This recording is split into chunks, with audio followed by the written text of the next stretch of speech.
Hi students, I'm back with another vlog, continuation of grief. In last class we saw about grief, types of grief. Now today we will see about factors affecting death and grief. Before starting the video, I want all of you to please like, share and subscribe to my YouTube channel for more beautiful videos and interesting videos that will be helpful for your particular subjects and will be easy for you to study. Thank you. Let's begin with the video. So it is factors affecting death and grief. What are the factors? क्या factors है जो affect करते हैं death और grief को? पहला है whether the death is expected or unexpected. The person of the bereaved, ठीक है, the personality of the bereaved, the religious beliefs, the age of the bereaved. Okay. Now there are stages of grief. It is very important question for your exam point of view. Can come for 10 marks, 5 marks. So please study it properly. So stages of grief reaction. According to Kubler-Ross, there are 5 stages of normal grief that were first proposed by Elizabeth Kubler-Ross. Elizabeth Kübler-Ross जो है उसने बोला grief के 5 stage है. वो stages क्या है? Denial, anger, bargaining, depression, acceptance. Denial का मतलब है कि नहीं, ऐसा नहीं हो सकता, ये कभी नहीं होगा, नहीं पूरा डिनाई करना. एंगर में होता है ऐसा क्यों हुआ, मेरे साथ ही ऐसा क्यों हुआ, ऐसा नहीं होना चाहिए.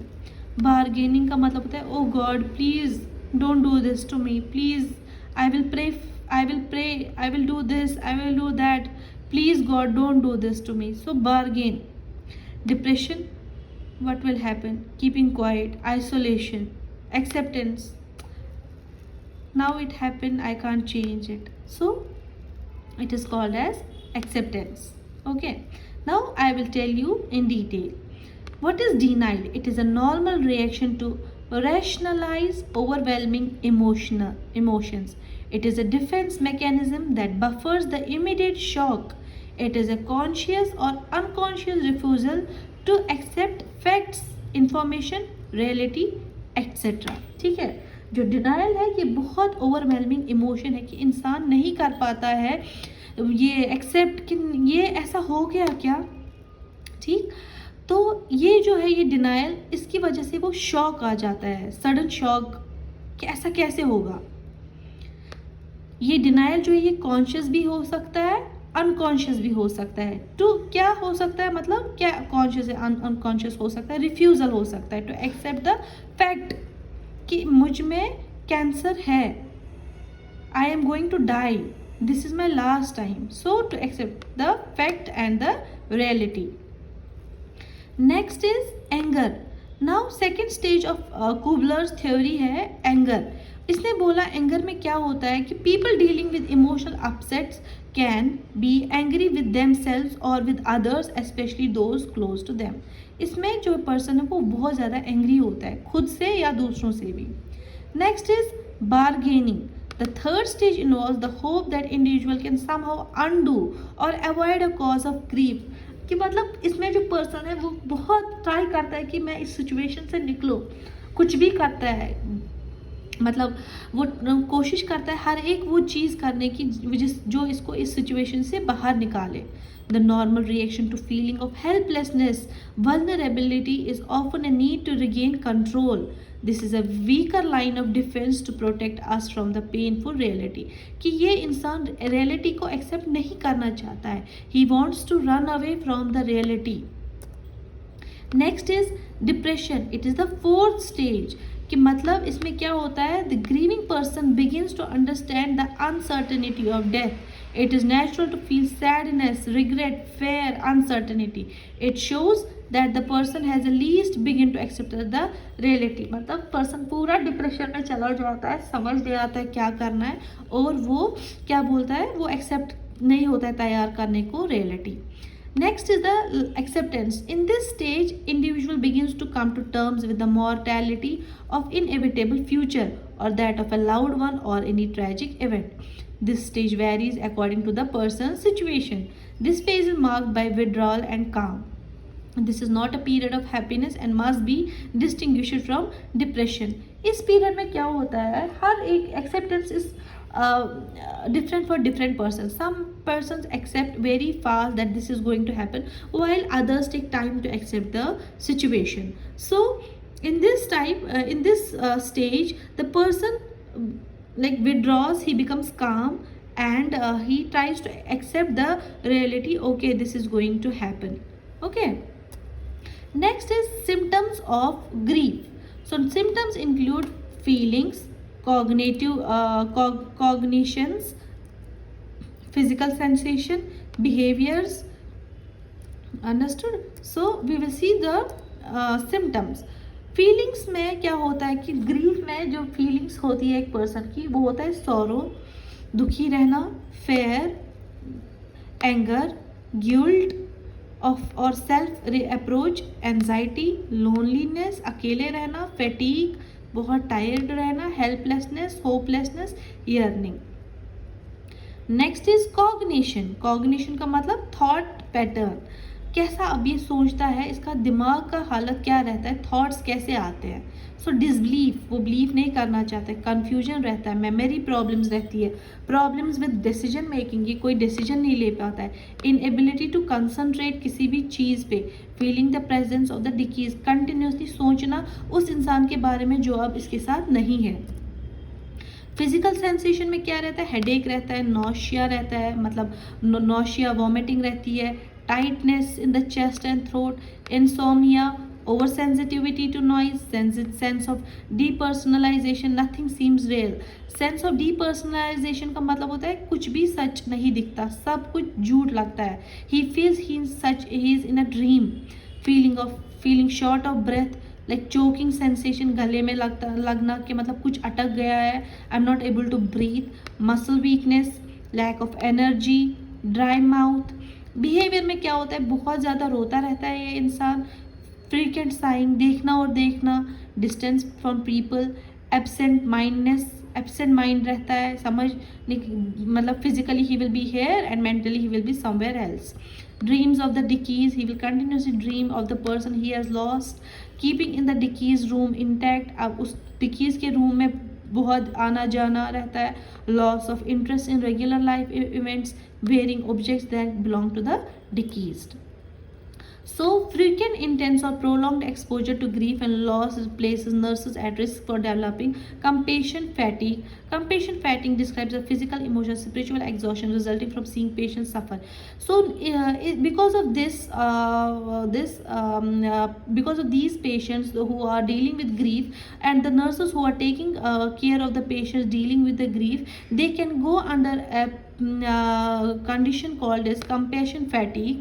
सो कंपैशन फैटिग में क्या होता है, जो नर्स है वो फिजिकली, इमोशनली, स्पिरिचुअली एग्जॉस्ट होती है बिकॉज पेशेंट को उस हालत में देख के.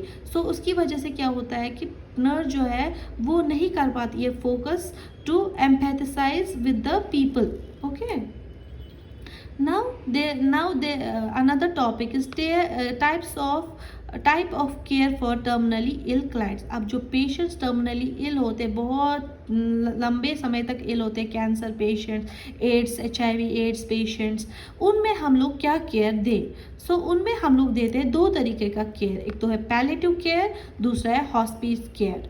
ठीक है, पैलिएटिव केयर का मतलब होता है in acute and restorative settings, interventions for people who face chronic life-threatening illnesses or who are end of life need palliative care. Palliative care focuses on the prevention, relief, reduction or soothing of symptoms, disorders through the entire course of illness, including the care of dying and bereavement follow-up from the patient.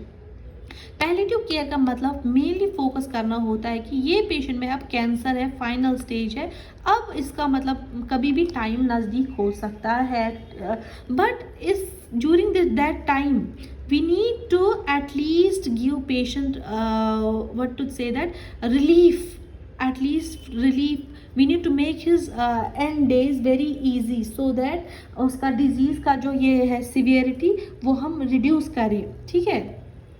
और उसकी patient की family को हम लोग physically, mentally, emotionally support करें, ठीक है। So the primary goal of palliative care is to help patient and family achieve the best possible quality of life. Although it is especially important in advanced or chronic illness, it is important for patients for any age with any diagnosis, any time or in any setting.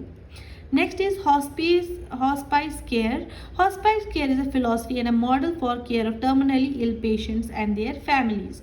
Hospice is not a place but rather a patient and family centered approach to care. It gives priority to manage a patient's pain, other symptoms, comfort, quality of life, attention. So patient accepted into hospice program usually have less than 6 to 12 months. So palliative care में क्या होता है, जो patients life long तक बीमार रहते हैं, मतलब उनमें हम लोग केयर देते हैं डिजीज़ की। बट यहाँ पे हॉस्पिस केयर में क्या होता है, इसमें हमें पता होता है कि इस पेशेंट के पास अभी 6 to 12 महीने ज़िंदा रहने के हैं, ठीक है। So what we can do is we need to minimize the patient's severity of illness, ठीक है। एंड उसके माँ बाप को उसके पेरेंट्स को बोलना कि घर में क्या आप कर सकते हैं, घर में किस तरीके का केयर कर सकते हैं, what all the patient needs. So that comes in hospice care, okay. Next is signs of clinical death. When a patient dies, what are the signs? So clinical death is a medical term for cessation of blood circulation and breathing, the two necessary criteria to sustain life. It occurs when heart stops beating in a regular rhythm and condition called as cardiac arrest, ठीक है। Science of clinical death क्या है, कैसे हमें पता चलेगा कि एक इंसान has died, a person has died? So first of all, there are two important things to necessary sustain life. First one is the heartbeat, next is the breathing. जब heartbeat stop होता है और breathing stop हो जाती है, means a person is no longer alive. At the onset of clinical death, consciousness is lost within several seconds. Within second, consciousness चली जाती है. Brain activity stops within 20 to 40 seconds. Absence of pulse, heartbeat, respiration. Pupil become fixed and not reacting to light. जब एक इंसान मरता है and you try to put light in his eyes like a torch, you know, उसका जो pupil है वो एक ही जगह रहता है. It will not dilate and it will not expand. ये वैसा ही रहता है. Absences of all reflexes, मतलब if you are taking his arm up in the air, it will fall down. There is no reflex now. Next is rigor mortis, means stiffening of the body after death. Body बहुत hard हो जाती है जब एक इंसान मरता है. The arms, legs cannot be bent, straightened while rigor mortis is present unless the tendons are torn. So if you are trying to make a person's arm straight after death, don't do it because उसका जो muscles है अब वो stiff हो गई है. And if you try to make that arm straight, the tendons जो है उसके arms में, legs में वो torn हो जाते हैं, फट जाते हैं. Next is signs of approaching the death. How we will know that a person is going to die? What are the approaching signs? So first is respiration becomes irregular, rapid, shallow breathing or very slow. दूसरा है circulatory changes cause alteration in temperature में change आता है, pulse में change आता है, respiration में change आता है और रेडियल पल्स उसका जो है वो ग्रेजुअली स्लोली फेल हो जाता है. Usually the pulsation are seen even after the patient had stopped breathing. उस पेशेंट में हिकअप्स आने शुरू हो जाते हैं. Nausea, vomiting, abdominal distensions are seen. The patient feels the inability to swallow. Next is a very important term called as death rattle. What do you mean by death rattle? A rattling sound heard in the throat caused by secretion that patient cannot cough longer. ठीक है. Next is the skin becomes pale, cool, sweat, ears and nose are cold to touch. बहुत ठंडा पड़ जाता है body, ठीक. Reflexes and pain are gradually lost. Patient may become restless due to lack of oxygen. Change in sight, speech and hearing. वो ना सुन पाता है, ना देख पाता है, ना बोल पाता है. The pupils fail to react to light. Eyes are sunken and half closed. Sometimes एक पर्सन की आइज़ पूरी खुली की खुली रह जाती है, कभी कभार वो हाफ बंद हो जाती है. Next is meeting the needs of dying patient. अब जब पेशेंट मर गया तो उसमें हमें क्या चीज़ें उसकी नीड होती है। First is psychological support, relief from loneliness, fear and depression, maintenance of security, self-confidence and dignity, maintenance of hope, meeting the spiritual needs according to the religious customs. Next is symptomatic management, problems associated with breathing. The dying person who is restless, apprehensive and short of breath may be given oxygen inhalation. जो patient मर रहा होता है उसमें हमें hope they, उस patient को हमें क्या चीज़ें, उसको हमें उसके साथ कंटिन्यूसली रहना चाहिए, उसमें फेयर और डिप्रेशन मतलब दूर होना चाहिए, मेंटेनेंस ऑफ होप देना चाहिए, उसको स्पिरिचुअली नीड्स उसकी पूरी करनी चाहिए। अगर पेशेंट को प्रॉब्लम हो रहा है सांस लेने में उसको ऑक्सीजन देना है, उसका पेशेंट का हेड ऊपर करना है, shoulders make breathing easier, keep the room well ventilated and keep crowd away. Periodic suctioning is necessary. Suctioning मतलब जो उसका सलाइवा है, he may not be able to swallow it और कफ इट, सो हमें उसके लिए उसका सक्शनिंग करना चाहिए। Next is problems associated with eating and drinking. Patient will be anorexia, nausea, vomiting, commonly seen in dying patient. The patient is unable to swallow even when the sips of water pour in the mouth. Sometimes when we see when a patient is dying, जब हम उसके मुंह में पानी डाल दें, it will come out. Okay, so most of them may require IV fluids. If they can tolerate the oral fluids, sip of water is given with teaspoon. That will help the patient to keep the mouth moist. Give frequent oral hygiene. Apply emollients to dry lips. The dentures are removed and kept safely. Problems associated with elimination.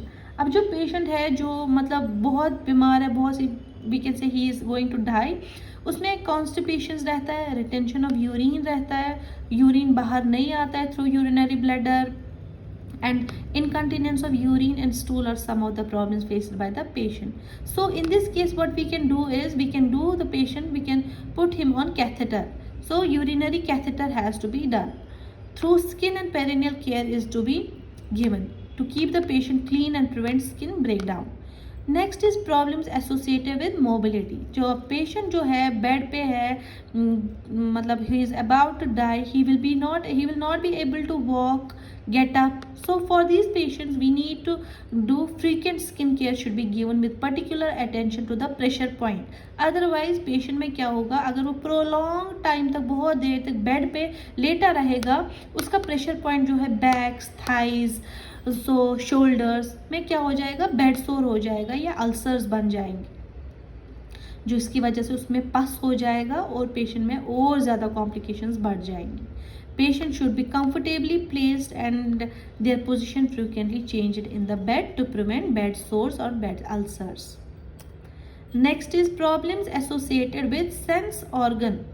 What is the problem associated? So since the patient loses sight, before giving any care to the patient, the nurse should touch the patient and say, so जो patient बहुत sick होता है, ill होता है, वो नहीं देख पाता है clearly. So nurse as a nurse, जब nurse कोई भी procedure करने जाए तो उसको एक sense of touch के through patient को बोलना है, sir I am going to perform this procedure on you. Since the hearing is retained longer, speak only when it is appropriate. अब ये है कि पेशेंट का हेयरिंग जो है वो नहीं सुन पाता है, हमें तभी बोलना है जब पेशेंट जब ज़रूरी हो। Avoid whispering anything in patient. Patient के रूम में कुछ भी विस्पर करना मना है। Speak distinctly so that patient may understand what is done for him. Since the eyes are open, protect the eyes from corneal ulceration with protective ointments. अब जो कि पेशेंट बहुत बीमार है वो अपनी आइज़ बहुत देर तक ओपन ही रख सकता है, जिसकी वजह से उसके कॉर्निया में अल्सर हो सकता है और वो अल्सर प्रिवेंट करने के लिए हमें ऑइंटमेंट्स यूज़ करने होते हैं। Next is problems associated with rest and sleep. Patient may be having some distressing symptoms. Patient should not be disturbed while sleeping. Visitors को allow नहीं करना चाहिए। Calm and quiet environment रखना चाहिए। Cleanness, grooming maintain करनी चाहिए। Cleanness of the skin, hair, mouth patient का करना चाहिए, ठीक है। So next is management of dying patient. हमें इसमें किन चीज़ों का ख्याल रखना चाहिए, वो है concern, competence, communication, children, cohesion, cheerfulness, consistency. Concern का मतलब है एम्पैथी देनी है, compassion and involvement are essential. Competence में मतलब skills and knowledge can be as assuring as warmth and concern. Communication का मतलब है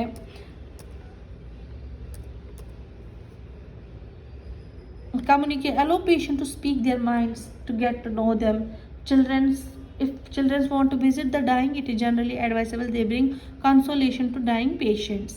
अगर बच्चे कोई उसकी फैमिली से आ रहा है उनको बोलना चाहिए to give him support, console him. Cohesion reassures both the patient and family. Cheerfulness, consistency. Okay, next is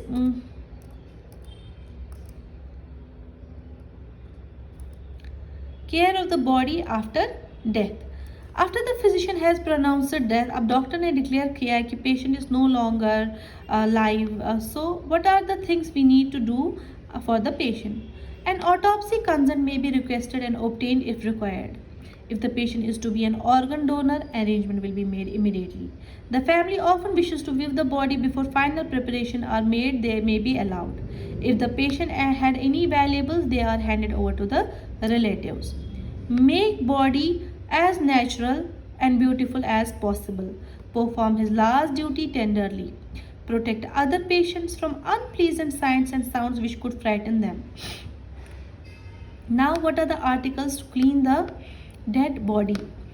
Extra bandage and cotton swabs.